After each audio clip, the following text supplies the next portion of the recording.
तो क्या आपने कभी सोचा है कि स्टार्टअप के एम्प्लॉयज बिना स्टार्टअप खुले कैसे करोड़पति बन जाते हैं? आज मैं आपको इसी सीक्रेट के बारे में बताऊंगा। अगर आपको यह आपकी सैलरी के साथ मिल गया तो आपकी भी लाइफ बदल सकती है। तो इसे कहते हैं ईसॉप, यानी कि एम्प्लॉय स्टॉक ओनरशिप प्लान। तो चलिए शुरू करते हैं। सबसे पहले ईसॉप का मतलब समझते हैं कि ईसॉप होता क्या है। इसका सिंपल मतलब है कि कंपनी के स्टॉक्स को छोटे छोटे छोटे हिस्सों में बांट दिया जाता है और एम्प्लॉयज को दे दिया जाता है। जब आप ईसॉप लेते हो तो आप सिर्फ एक एम्प्लॉय नहीं रहते, आप बन जाते हो कंपनी के मालिक। अब आप ये सोचो कि अगर कंपनी आपको ये बोले कि आपको सैलरी के साथ प्रॉफिट में हिस्सा भी मिलेगा तो कैसा लगेगा?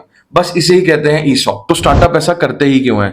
तो असल में शुरुआत में स्टार्टअप्स के पास में पैसा नहीं होता, लेकिन फिर भी वो टॉप टैलेंट एक्वायर करना चाहते हैं। तो टॉप टैलेंट को एक्वायर करने के लिए वो आपको ऑफर देते हैं कि आपको सैलरी के साथ साथ ईसॉप भी मिलेगा, यानी कि जब कंपनी बड़ी हो जाएगी तब आपको मिलेगा कंपनी में प्रॉफिट। तो इस तरीके से स्टार्टअप अच्छी टीम बिल्ड कर पाते हैं और एक एम्प्लॉय के अंदर आता है कि ये कंपनी मेरी है, ताकि वो जी जान से काम कर सके। अब अगर कंपनी ग्रो होगी तो फायदा सबको मिलेगा। चलिए एक रियल लाइफ इंडियन एग्जांपल लेते हैं, फ्लिपकार्ट। फ्लिपकार्ट के अर्ली एम्प्लॉयज को ईसॉप मिले थे।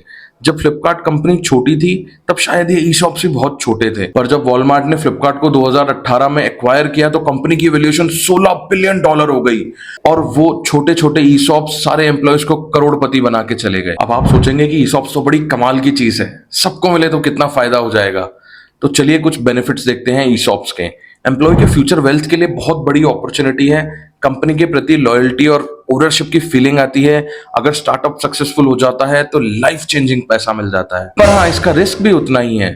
अगर स्टार्टअप फेल हो गया या कभी आईपीओ या एक्विजिशन नहीं हो पाया तो ईसॉप की वैल्यू हो जाएगी जीरो। आपने सैलरी भी नहीं ली और आपके ईसॉप्स भी चले गए। इसलिए जब भी आप ईसॉप्स लें तो अपनी सैलरी के बारे में सोचकर और फ्यूचर ग्रोथ के बारे में सोचकर ही डिसीजन लें।